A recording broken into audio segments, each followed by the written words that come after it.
දැන් මෙච්චර කියපු ටික රෙකෝඩ් කරන්න බැරි වෙලා මේ අපේ අයියලට. දැන් ආයි කියන්නේ. MCQ එක වෙලාවට මැකලා නැහැ මේ ටික. MCQ එකේ යහන්නේ ගිණුම්කරණය කියන්නේ මොකක්ද කියලා. ගිණුම්කරණය කොටස් දෙකයි. මූල්‍ය ගිණුම්කරණයයි සරලව නිකන් මතක තියාගන්නකො. කළමනාකරණ ගිණුම්කරණය කියලා කොටස් දෙකක් තියෙනවා. කළමනාකරණ ගිණුම්කරණයේදී විශේෂ පරමාර්ථයි මතකයි මූල්‍ය ගිණුම්කරණය පොදු පරමාර්ථයි. කළමනාකරණ ගිණුම්කරණය අපි ගත්තේ අභ්‍යන්තර පාර්ශව මූල්‍ය ගිණුම්කරණය ගත්තා අභ්‍යන්තර ප්ලස් බාහිර පාර්ශව. තොරතුරු වල ලක්ෂණ ගත්තට පස්සේ අනාගත තොරතුරු ඒත් එක්කම අතීත තොරතුරු. මොකද අපි අනාගතය සම්බන්ධයෙන් තීරණයක් ගනිද්දී නේද? ආපහු කලින් සිදුවෙච්ච වැරදි සිදු නොවෙන්න තමයි තීන්දුවක් ගන්න. ඒතකොට අනිවාර්යයෙන්ම අතීතයේ මොකද වුනේ කියලා හොඳ අවබෝධයක් අපිට තියෙනවා. ඊළඟට මෙතන අතීත තොරතුරු මෙතන මූල්‍ය ගිණුම්කරණය කියන්නේ වෙලා ඉවරයි. මේක පොදු පරමාර්ථ අභ්‍යන්තර ප්ලස් බාහිර. දැන් මෙතන අහන්නේ මේ දෙන්න නෙමෙයි මෙතන අහන්නේ ගිණුම්කරණය කියන්නේ මොකක්ද කියලා. ගිණුම්කරණය කියලා කිව්වේ ඇල්මක් දක්වන පාර්ශවයන්ට තීරණ ගැනීම සඳහා සත්‍ය සහතරණ තුරු සැපීමේ ක්‍රියාවලියට අපි කියනවා ගිණුම්කරණය කියලා. පැහැදිලිද වැඩේ? පැහැදිලි. MCQ 10 වූ බැංකුව සුසුමක්. මේ බැංකුව සුසුම අහන්නේ යටින් ඉඳන් උඩට. මොකද මෙන්න මෙයාව තමයි අහන්නේ. මෙන්න මෙයාව තමයි අහන්නේ. පැහැදිලිද? ඒතකොට එයාව හොයාගත්තට ඔයගොල්ලන්ට මතකයි කොහොමද හොයාගත්තේ? දීප උත්තර ආදේශ කරා. මෙතන පැහැදිලිව කිව්වා හොඳ ශේෂයක් තියෙන කියලා. හර ශේෂයක් තියෙන කියලා කිව්වා පැහැදිලිව.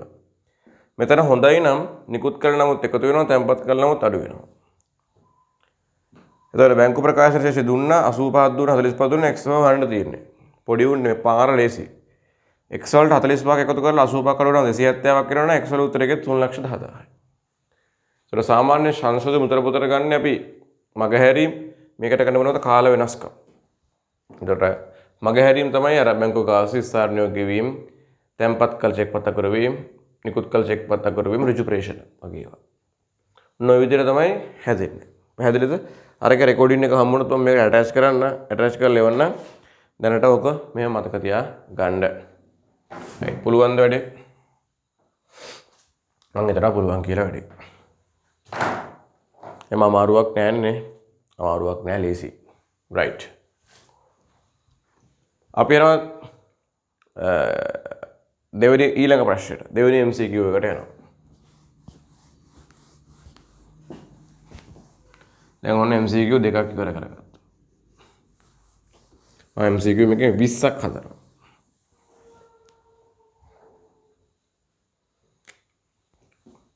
ඊළඟට අහනවා ගැනුම් ජර්නලය කියලා එකක්. ගැනුම් ජර්නලය. ජර් කියලා ලියන්න එපා. මෙන්න මෙහෙම අසල ලියන ගැනුම් ජර්නලය. ගැනුම් ජර්නලේ අනිවාර්යයෙන්ම දාන්නේ මොන ගැනුම්ද? මතක තියාගන්න ළමයි ණයට ගැනුම් තමයි දාන්නේ. ණයට ගැනුම් තමයි දාන්නේ. එතකොට මේ ගැනුම් වර්ග දෙකක් තියෙනවා. ගැනුම් වර්ග කියලා තියෙනවා දෙකක් තියෙනවා. මොනවද? එකක් තමයි නැවත විකිණීමේ පරමාර්ථයෙන්. හරිද? හරිද? මේ පටල ගන්න එපා. දැන් ගැනුම් ජර්නලේ දාන එක තමයි මම කියන්නේ. නැවත විකිණීමේ පරමාර්ථයෙන්.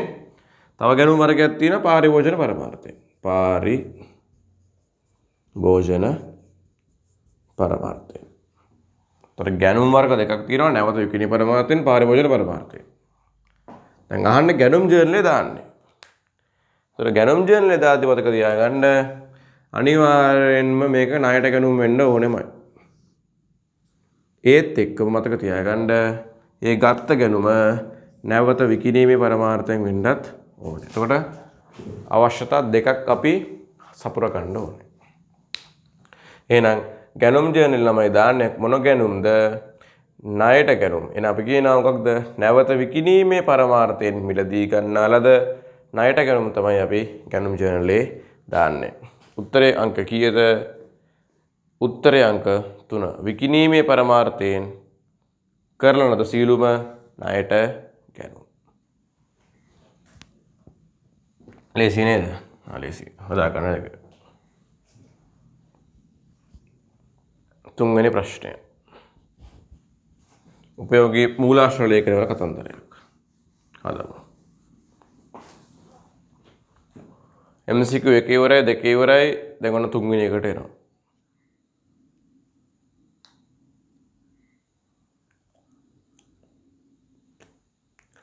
කියනවා ලක්ෂ අතරත් බලන්න ලක්ෂ 5ක් වටිනා බාණ්ඩ ණයට විකුණලා 50000ක් ආපහු එවලා ඉතිරි 450 මුදලින් ලැබිලා අවස්ථා 3යි. ලක්ෂ 5ක් වටිනා බාණ්ඩ ණයට විකිණීම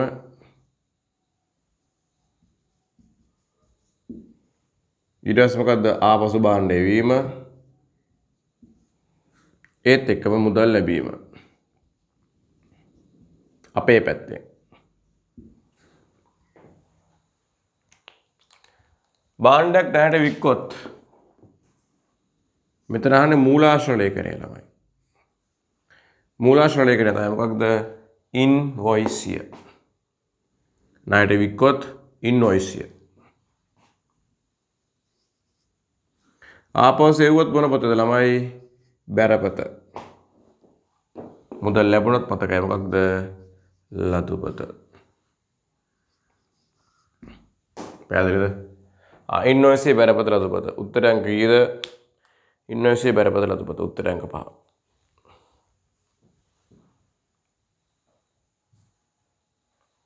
හතරවෙනි ප්‍රශ්නට එනවා.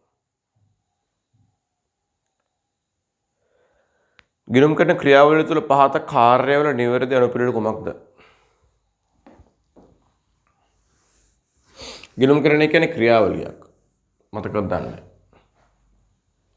ගිණුම් කරන කියන්නේ ළමයි ක්‍රියාවලියක්.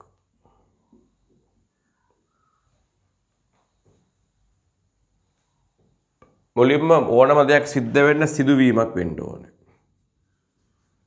එහෙනම් පළවෙනි එක සිදුවීමක් වෙන්න ඕනේ. දෙවෙනි පොයින්ට් එක ඒ සිදුවීමට අදාළ අපි කිව්වා ලිඛිත සාක්ෂියක් තියෙන්න ඕනේ. ලිඛිත සාක්ෂියක් තියෙන්න ඕනේ. මේකට තමයි අපි කිව්වේ මූලාශ්‍ර ලේඛනයක් කියලා. මූලාශ්‍ර ලේඛනයක් තියෙන්න ඕනේ. මේක දිහා බලාගෙන තමයි අපි කොහෙද දාගත්තේද උපයෝගී පොත්වල දාගත්තේ. උපයෝගී එහෙම නැත්නම් මූලික එහෙම නැත්නම් ළමයි ප්‍රාථමික. ඊට පස්සේ මේකෙන් පස්සේ තමයි දාගත්තේ කොහෙද? මේ 1 2 3 මේකෙන් පස්සේ දාගත්තා කොහෙද? මේක දිහා දැන් මේක ලෙජරේට දැම්මා. ලෙජරේ කොටස් දෙකයි උප ලෙජරේයි මතක් කරගන්න පොදු ලෙජරේයි. ඊට පස්සේ තමයි කොහෙට ගියේද? පොදු ලෙජරේට දාලා තමයි ශේෂ පිරික්සුමට ගිහිල්ලා ගිණුම් කරන නිවීමට ආවේ. ඉතින් මේ අනුපිළිවෙල මෙතන තියෙනවා. ඒකට අදාළ උත්තරය එතනින් තෝරගන්න.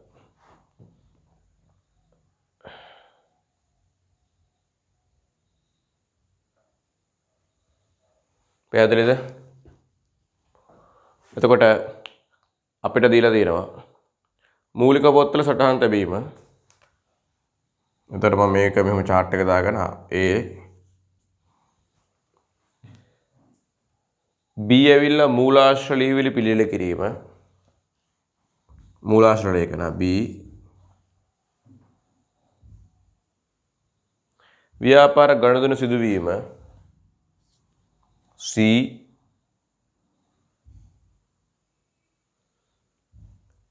ලෙජරයට පිටපත් කිරීම E. ශේෂ පිරික්සුම හදන එක D.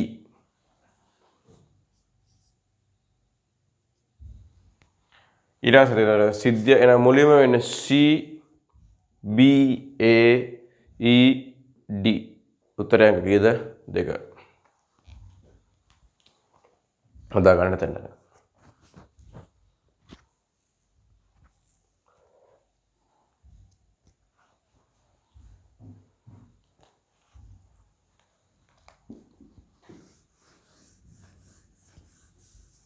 ඊළඟ ප්‍රශ්න සංකල්ප වලින් ප්‍රශ්නයක් අහලා තියෙනවා.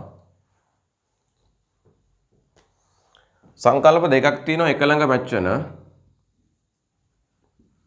ඒ එකක් ආදායමට එකක් තියෙනවා. අනිත් එක තියෙනවා ළමයි වියදමට. ආදායමට මැච් වෙන සංකල්පය තමයි උපලබ්ධි. වියදමට මැච් වෙන සංකල්පය තමයි ගැලපුම්. උතනානවා විකුණුම් භාණ්ඩවල පිරිවේ වියදමක් ලෙස දාන මොන සංකල්පයක? ඒකට පැහැදිලිව කතා කරන වියදමක් සම්බන්ධයෙන් එන සංකල්පය මොකද්ද? ගැලපුම් සංකල්පය. උත්තරංග ගේද 3. උත්තරංග 3. උත්තරංග 3. 7 වෙනි MCQ එක අවුරුදු 10කට පෙර මිලදී ගත්ත ඉඩමක් අප්‍රත්‍යාකරණය කතන්දරයක් තියෙන්නේ නේ. දැන් ඔයා ඉඩමක් අරගෙන දැන් අද ඇවිල්ලා කීයද අද 2022 නේ අද. මීට අවුරුදු 10කට කලින් ඉඩමක් අරගෙන.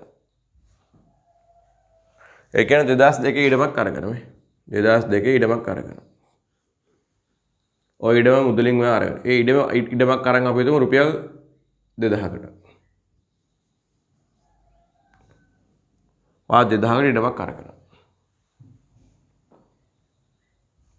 එහි සාධාරණ අගය ගැනුම් මිලෙන් 5 ගුණයක් වේ.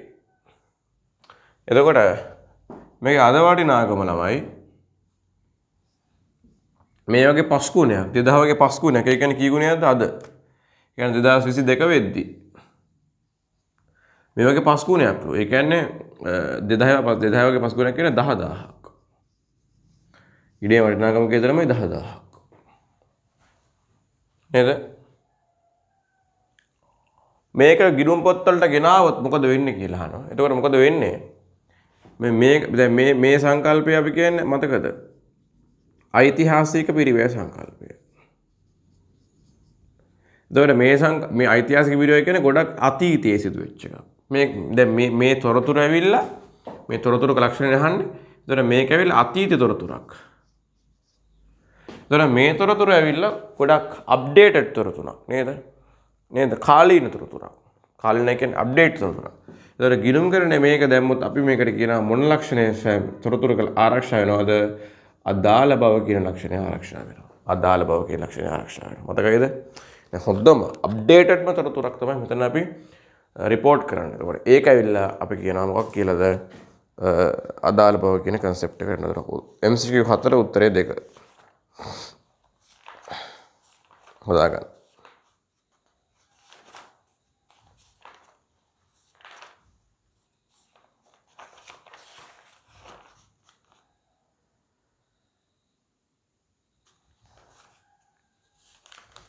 එක දෙක තුන හතර පහ හය හත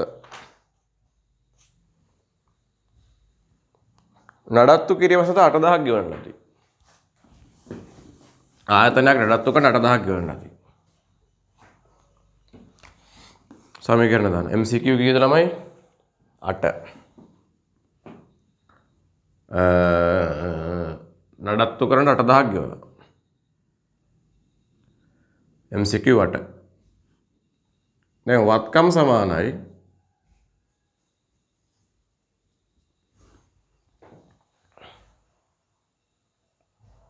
නේද? සාමාන්‍ය අපි කියන්නේ කොහොමද? ශේෂ මූලික ප්‍රකාශන හිමිකම් දන වගකීම්. වගේ මෝටර රථය කැඩිලා නඩත්තු කරන්න වෙලා. ක්‍රෂ් ප්ලේට් එක දානවල ක්‍රෂ් ප්ලේට් එක දාලා 8000ක් ගිහින්. සල්ලි අඩු වෙනවා කියකින්ද 8000ක්. මොනවා කියලාද? මුදල් කියලා.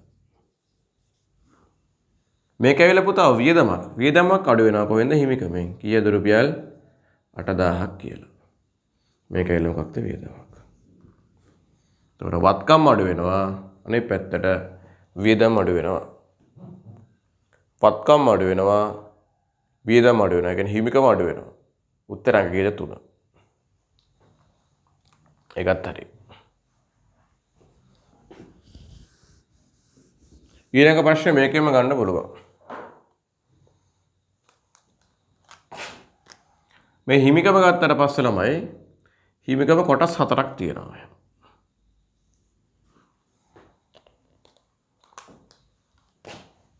ආදායමක් නිසා හිමිකම මොනවා වෙනවද? වැඩි වෙනවා. වියදමක් නිසා හිමිකම මොනවා වෙනවද? අඩු වෙනවා. අතිරේක ප්‍රාග්ධන නිසා හිමිකම මොනවා වෙනවද? වැඩි වෙනවා. ගැළෙන නිසා හිමිකම අඩු වෙනවා. ඒතර අතිරේක ප්‍රාග්ධන කියුවට පස්සේ මේකේ අවස්ථාවන් කිහිපයක් තියෙන්න පුළුවන්. මම තුනක් විතර කඩන්නම්කෝ. එක්ක අතිරේකව මුදල් දානවා. අතිරේකව මුදල් වලට දාන්න පුළුවන්. අනිත් එක ඔයාට පුළුවන් ළමයි අතිරේක මොකක් හරි වත්කමක්. එහෙම නැත්නම් මිලදී ගැනීමක් ව්‍යාපාරවලින් අතිරේක වත්කමක් කියන මෝටර තැක් ව්‍යාපාරයට කියනවා. ඒකත් අතිරේක ප්‍රාග්ධනය. අනිත් එක තමයි මොකක්ද? ව්‍යාපාරයේ වියදමක් ඔයාගේ පෞද්ගලික මුදලින් ගෙවනවා. දැන් ගැනීම කියන්නේ මොකක්ද? අපේ වියදමක් ව්‍යාපාරයේ මුදලින් සල්ලි වලට ඇද්දොත්. දැන් මේක කියන්නේ මොකක්ද? ව්‍යාපාරයේ වියදමක් සඳහා අපි පෞද්ගලික මුදලින් කරනවා. ඒතර ඒකත් අතිරේක ප්‍රාග්ධනයක් හා සමානයි. අපෙන් අහන ප්‍රාග්ධන කිරීමේ ශේෂය ලක්ෂ 5කින් වැඩි වෙලා හැබැයි ඒ වැඩිවීමට හේතුවක් නොවන එක අහනවා. උත්තරයට ටක් ගහලා මේ ඔක්කොම ටික හරි අයිතිකරු ව්‍යාපාරයේ බැංකු ගිණුමෙන් ඔහුගේ පෞද්ගලික ණයක් ගෙවලා. ඒක මොකක් වගේද? ගැනිල්ලක් වගේ ගැනිල්ලක් නිසා හිමිකම මොනවාද? අඩු වෙනවා. ඒතර උත්තරාංක කීයද? උත්තරාංක කීයද? 4.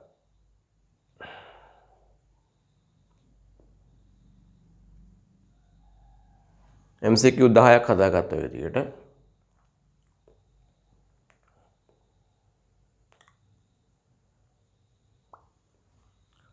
ලේසි නේද? MCQ 10ක් හදාගත්තා. right? මම 2012 පේපර් එක MCQ 20ක් හදවනවා. 31 වෙනි ප්‍රශ්නයට යනවා අපි. 31ට තොරතුරු භාවිතා කරන මූල්‍ය ගිණුම්කරණය මේ මෙතන මකන්න තුතියාගත්ත එකයි මේ. මූල්‍ය ගිණුම්කරණය තොරතුරු පාවිච්චි කරන්නේ අභ්‍යන්තර බාහිර. කළමනාකරණ ගිණුම්කරණය අභ්‍යන්තර. තොරතුරු වාර්තා කිරීමේ වාර ගණන නේද? වාර ගණන අවුරුද්දකට එකපාරක් අනිවාර්යයෙන් මොනවා ගන්න ඕනද ළමයි? හදන්න ඕනේ. ඒතරලි කියනවා මොකක්ද? සාමාන්‍යයෙන් වාර්ෂිකව හදනවා. අනිත් එක මොකක්ද? මෙතන එහෙම වාර්ෂිකව නැහැ. අවශ්‍යතාවය අනුව මොනවා කරනවද අපි? පිළිලි කිරීමක් කරනවා. මේ ඇත්තක තන්දරිකොත් මෙතනට දැන් ප්‍රමිත ඇවිල්ලා තියෙන අපි පස්සේ කතා කරමු. දැන්ට මේ සිලබස් එකේ තියෙන චුට්ටක් මේ විදිහට හදලා දාමු. ඒක නිකන් මතක තියා ගන්න. right. MCQ 10ක් වොන්නේ හැදෙව්වා. 10යි 31 ඉන්නේ. ඔන්න ඒකත් හරි. 32 ලාභ සමීකරණයෙන් ප්‍රශ්නයක් අහලා තියෙනවා.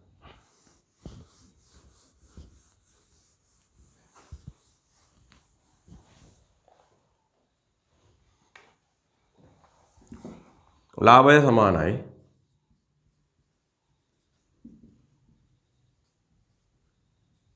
අගහිමිකම ඍණ මුල හිමිකම එකතු කරා ගැනිලි අඩු කරා අතිරේක ප්‍රාග්ධනය. මේක තමයි ලාභ සමීකරණයේ ශුද්ධවත්කම් ප්‍රවේශය. මේ ගානදී ආරම්භක සහ අවසාන එහෙම දීලා නැහැ. වත්කම් මොකද්ද ඔය කියමු දීලා තියෙනවා. ඒකට මම කරට වැඩක් තමයි මොකද්ද? මේ කොටස් දෙකකට කඩා ගන්නවා. අගහිමිකම කොටස් දෙකකට කඩා ගන්නවා.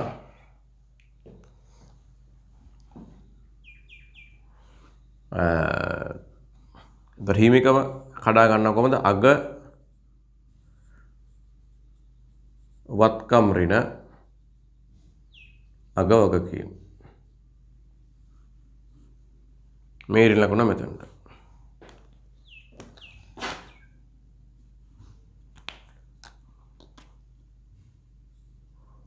මුල හිමිකමත් මම කඩා ගන්නවා කොහොමද? මුල වත්කම් ඍණ මුල වගකීම් කියලා.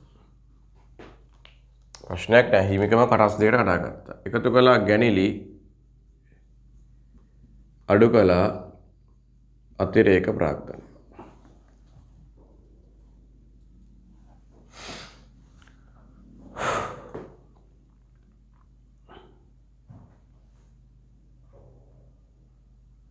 වත්කම් 400කින් වැඩි වෙලා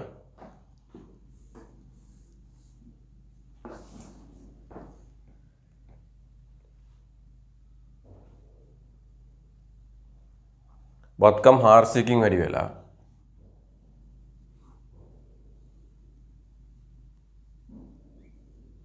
ආරම්භයේදී වත්කම් 0යි එන අන්තිමේදී වත්කම් 400ක් ඇති.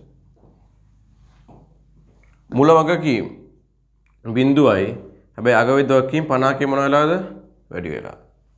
මේ ගානේ ගැන්ලි නැහැ 0යි ඍණ අපෙන් ගන්න අතිරේක ප්‍රාග්ධනය එන යාට දාගන්න කවුරු කියලාද අපි මොකක් කරා කුරක් දාගන්නවා A කියලා දාගන්නවා. ලාභය දීලා තිනවා කීයක් කියලාද 250යි කියලා දීලා තියෙනවා.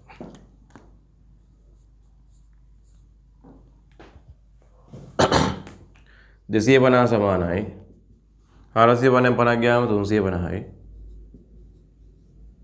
ඔක්කොම මේව නෑනේ මේ ඍණ A සමානයි 350 ඍණ 250 නෑ ඒ වල උත්තරේ කීයද රුපියල් ලක්ෂයයි. 10 වලින් දාන්න එපා සම්පූර්ණ අගයෙන් දාන්න උත්තරේ හදලා රුපියල් ලක්ෂයයි.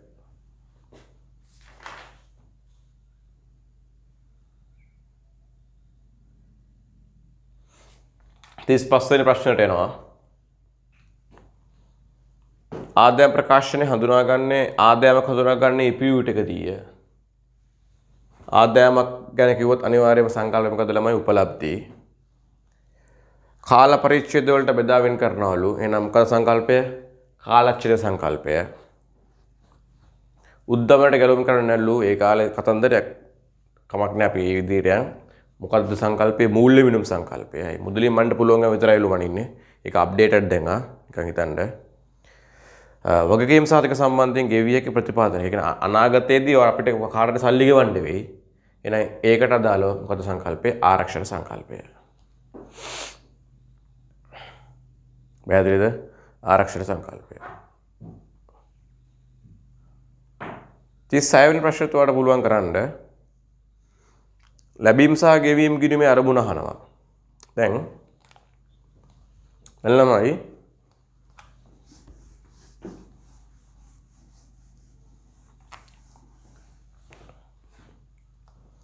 පදනම් දෙකක් තියෙනවා. පදනම් කීයක් තියෙනවද ළමයි? දෙකක් තියෙනවා. පදනම් දෙකක් තියෙනවා. එකක් ඇවිල්ලා මුදල් පදනම. අනිත් එක ඇවිල්ලා උපචිත පදනම. accrued base එකයි cash base එකයි. ලැබීම් සහ ගෙවීම් ගිණුමේ අරමුණ කියන්නේ ලැබීම් සහ කියන්නේ. එතකොට මේ අපේ මුදල් පදනමට තමයි ලැබීම් සහ ගෙවීම් ගිණුම හදන්නේ.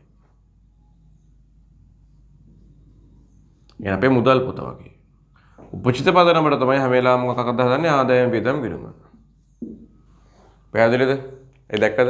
ගෙව්වා හෝ නොගෙව්වා වියදම. ලැබුණා හෝ නොලැබුණා ආදායම. උපචිත පදනමට තමයි ආදායම වෙන්නේ.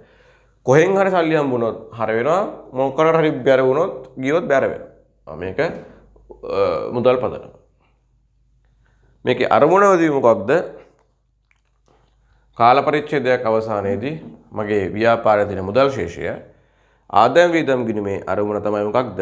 ලාභය කියලා ලියන්න එපා. ලාභය හෝ අලාභය හිම තමයි ආදායම් ගිණුමේ අරමුණ.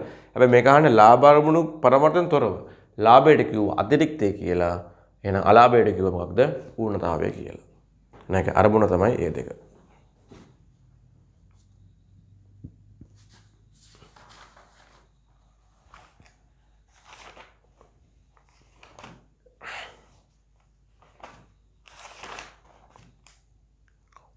පැහැදිලිද?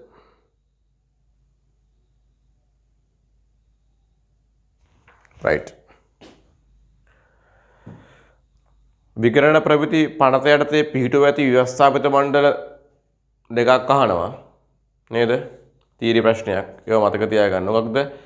ශ්‍රී ලංකා විකරණ ප්‍රමිත කමිටුව, ශ්‍රී ලංකා ගිණුම් හා ප්‍රමිත කමිටුව, ශ්‍රී ලංකා ගිණුම් කරන හා විකරණ ප්‍රමිත අධීක්ෂණ මණ්ඩලය. උඩේකට උත්තරය. තීරියව ලියන්නේ නැහැ. මතක තියාගන්න ඕනේ. සෑම වර්ෂයකදීම සරල මාර්ග ක්‍රමයට ෂෙය කරනවලු නේද? සෑම එකකදී ඒ කියන්නේ හැමදාම එකම විදියට ෂෙය කරනවා. එතකොට අපිට සංසන්දනය කරගන්න ගියාට පස්සේ ප්‍රශ්නයක් එනවද නැහැ? එහෙනම් මේ තොරතුරක ලක්ෂණ ගත්තට පස්සේ නේද කොටස් දෙකක් තිබ්බනේ. මූලික ගුණාත්මක ලක්ෂණයි, වැඩි දියුණු කිරීම ගුණාත්මක ලක්ෂණයි. කොටස් ඔක්කොම 6ක් තිබ්බා. එතකොට ඒකෙන් අපි කිව්වා දැන් මේ එකම විදිහට නම් අපි එකම පැටර්න් එකක් ගන්න. මෙතන අහන්නේ මොකක්ද? සෑම වර්ෂයකදීම සරල මාර්ග ක්‍රමයේ මත ෂෙය කර. හැම අවුරුද්දෙම එකම විදිහකට ෂෙය කර. මේ කියන්නේ මොකක් හරි ක්‍රමවේදයක් පාවිච්චි කරොත් අපිට සංසන්දනය කරගන්න ලේසි. ප්‍රශ්නයක් වෙන්නේ නැහැ නේද? හොඳම උත්තරේ නම් මොකද්ද එතනට? සංසන්දනාත්මතාව. හරිද? ඊපස්සේ මූල කල්පතු ක්‍රමයක් යටතේ අත්පත් උපකරණයක් වත්කමක් ලෙස ගිණුම්ගත කිරීම. හරිද? එතකොට ඔයගොල්ලන්ට මතකයි එතන අර දැන් නෛතික වටිනාකම අනුව නෛතික ගිවිසුම අනුව නම් මේක අපිට අදාළ වත්කමක් නෙමෙයි. අයියේ මේක අයිතිය අදාළ කල්පතු සමාක් වෙනකොට අපි මේ ණයට තමයි වත්කම ගත්තේ. නමුත් ඒක ප්‍රතිලාභ ජනනය කරන්න අපි නිසා අපි ඒක වත්කමක් වශයෙන් ගිණුම් තියාගත්තා. එතකොට මෙතනදී අර යථානුරූපී සංකල්පය තමයි සංකල්ප මෙතන අහන්නේ ගිණුම් කරන ගුණාත්මක ගති ලක්ෂණය. එතකොට ඒත් එක්කම යථානුරූපී සංකල්පයත් එක්කම අපිට කියන්න පුළුවන් මොකක්ද? විශ්වාසනීය. පැහැදිලිද? අන්නේ සංකල්පය තමයි ඒ ගුණාත්මක ලක්ෂණ තමයි මෙතනදී අතන ඒකාකාරී භවයේ සංකල්පය. නැත්නම් සංසන්දනයේ සංගතතාවය එහෙම නැත්නම් සංසන්දනතාවය. ඒත් එක්කම තොරතුරක් ගත්තට පස්සේ යට ඒක අපි කියන මොකක්ද? විශ්වාසනීය නේද? ලියා ගන්න ඒක.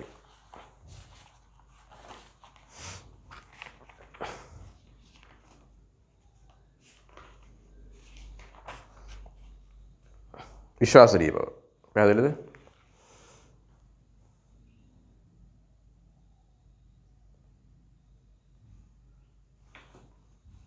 තිස් තුන හරි 34 35 හරි නේ. කොච්චර 36ත් හරි. එතරම් හරිම ලේසි මේ ප්‍රශ්න ටික.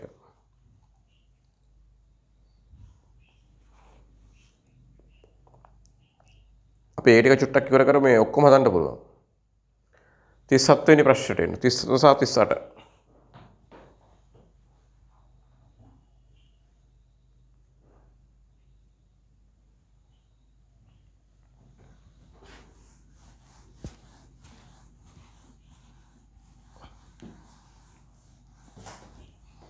MCQ 36.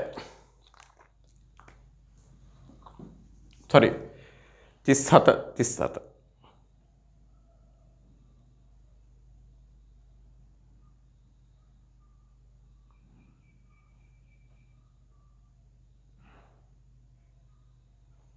Right. දැන් මෙන්න මෙහෙම වෙලා තියෙනවා. මොකක්ද? රුපියල් 60000ක් වූ කාර්යාල වියදම්. රුපියල් 60000ක් වූ කාර්යාල වියදම්. අයන්න. දැන් කාර්යාල වියදම රුපියල් 60000යිලු. කාර්යාල වියදම රුපියල් 60000යිලු.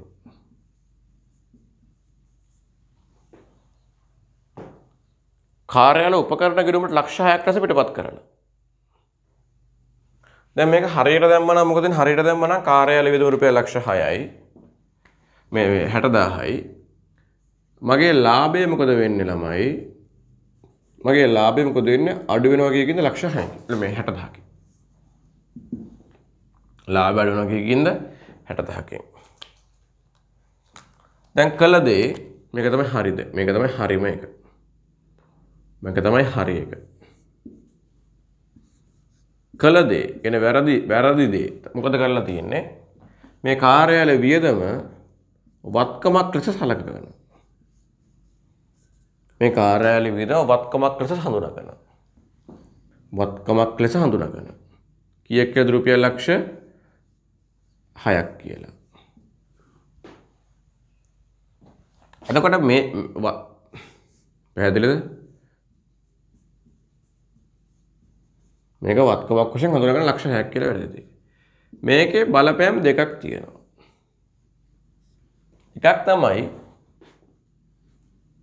එකක් තමයි කාර්යාල වියදම හඳුනා නොගැනීමේ වැරද්දකුත් තියෙනවා. අනිත් එක තමයි මොකක්ද? අනවශ්‍ය ලෙස මොකක් හඳුනා ගන්නවද ඊට පස්සේ ෂෙයා වියදමක් හඳුනා ගන්නවා. කොටස් දෙකක් තියෙනවා.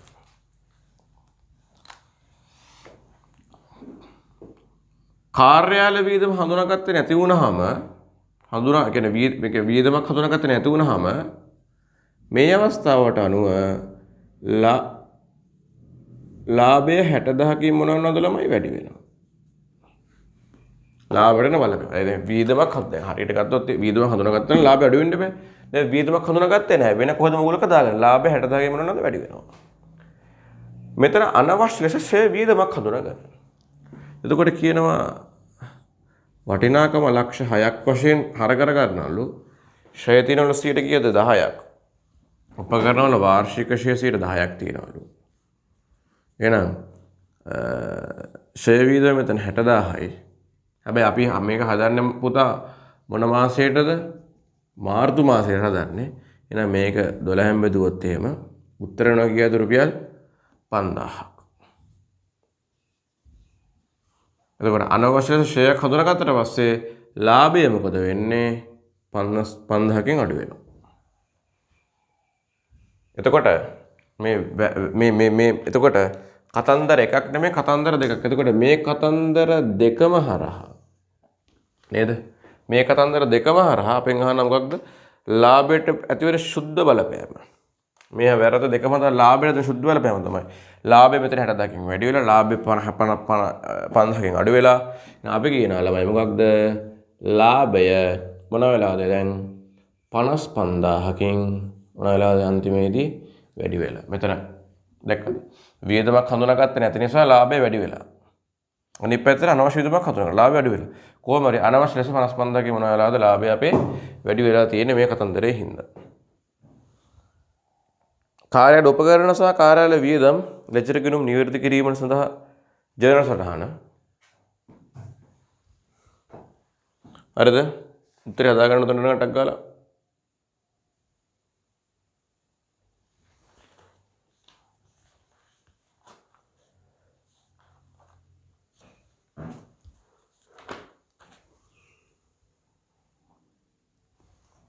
හරිද?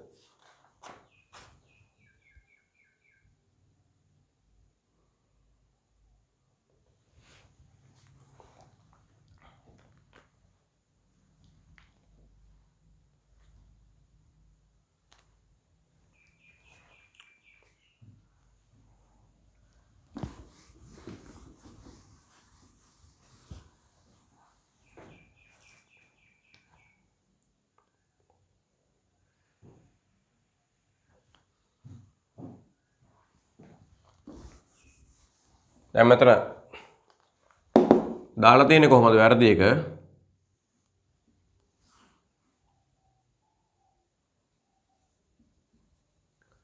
මුදල් පොත 60000ක් කියලා බැර කරගන්න.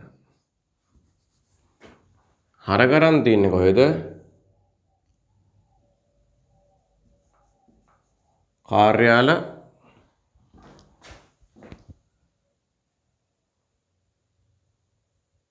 නේද? කාර්යාල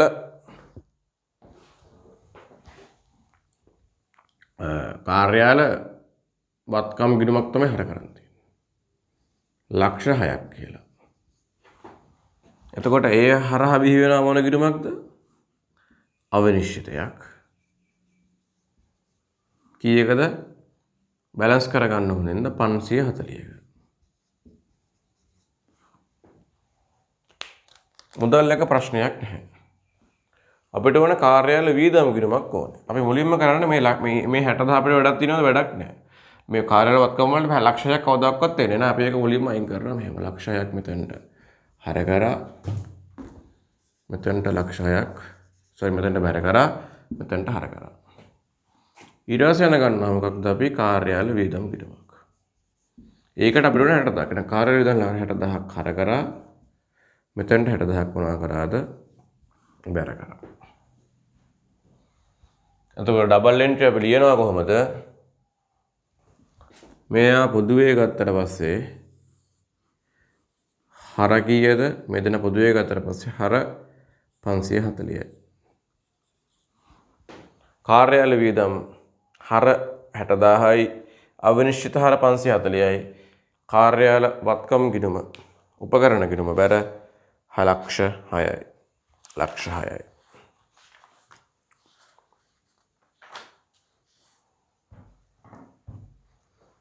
ඔය 39 මම හදලා තියෙනවා නිෂ්පාදන පිළිවෙල එක YouTube එක බලා ගන්න 30 40 41ක් තමයි YouTube එක හදලා තියෙනවා ගේමක් නැහැ 45 වෙනි ප්‍රශ්නය ඍජුද වක්‍රද කියලා අහනවා 45 සම් පදම් කළ සම් බේකරි එක පාම් පිටි නම් ඍජු එහෙනම් සපත් හොදන තැනක ලෙදර් නම් අපි කියනවා ඍජු පිළිවෙලක් කම්මල් කලමනාකරුගේ වැටුප සුපරීක්ෂකවරයාගේ වැටුප ඊට පස්සේ මුරකරුගේ වැටුප ඔක්කොම වක්‍ර යන්ත්‍ර මෙහෙයුම් කරුවන්ගේ වේතනය ඇවිල්ලා මොකක්ද ඍජු පිරිවයක් යන්ත්‍ර ශ්‍රය ඇවිල්ලා මොකක්ද පිරිවයක්ද වක්‍ර පිරිවයක් වක්‍ර පිරිවයක්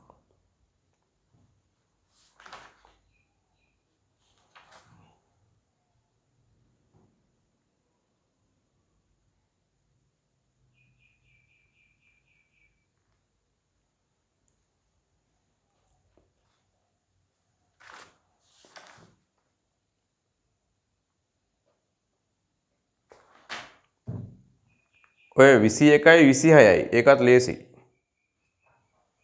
21 අහනවා ණයගැතියන්ගෙන් ලද මුදල කොපමණද කියලා මේ පේපර් එක 2012 පේපර් එක ලේසි ඈ අනිත් පේපර් වලට සාපේක්ෂව ඉතා ලේසි ඉතාමත්ම නෙමෙයි ලේසි ඒක කරන්න බැරි වුණොත් තියෙනවා දැන් අදිනවා මෙන්න මෙහෙම එකක් ණයගැති ගිණුමක් අදිනවා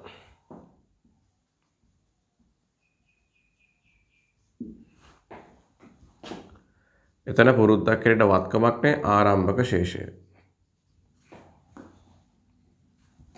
බලමු අපි මොකද කරන්නේ කියලා. ණයට විකුණුම් 780යි. ණයගැතිය හර විකුණුම් බැර. 780ක් මෙතනට. විකුණුම්. දුන්නට්ටම් 65000යි. දුන්නට්ටම් හර ණයගැතිය බැර. 65යි.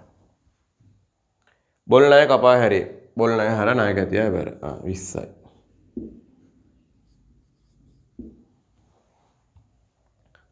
ආපසු එවුම් හර ණයගැතිය බැර 35යි.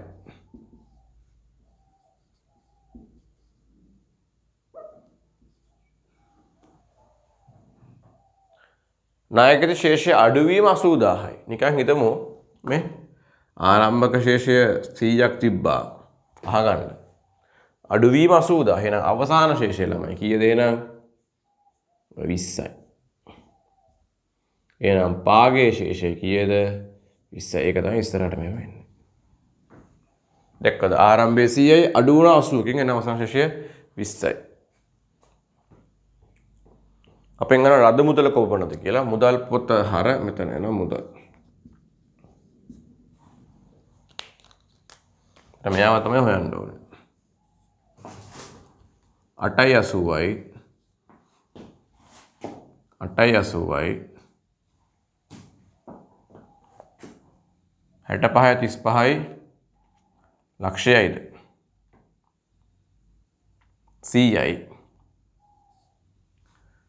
140යි 140ක් අඩු නම් කීයද 740යි උත්තරාංක කීයද 5 උත්තරාංක 5 21කට උත්තරාංක 5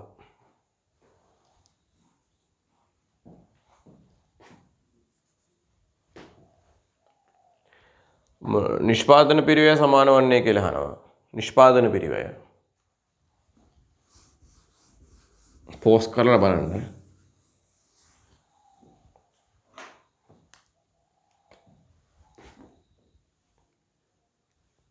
දැන් මෙහෙමනේ. මුළු පිරිවැය කොටස් දෙකයි. නිෂ්පාදන පිරිවැයයි. නිෂ්පාදන නොවන පොදු කාර්යය. නිකන් මෙහෙම ලියා ගන්න. මේ නිෂ්පාදනයේ කොටස් දෙකයි. ඍජු පිරිවැයයි වක්‍ර පිරිවැයයි. හැබැයි මම මේක ලස්සන ලියනවා ඍජු පිරිවැය වෙනුවට මම ලියනවා මොකක්ද? ප්‍රාථමික පිරිවැයයි. වක්‍ර කියලා කියන්නේ නෑ මම මේකට කියනවා මොකක්ද? නිෂ්පාදන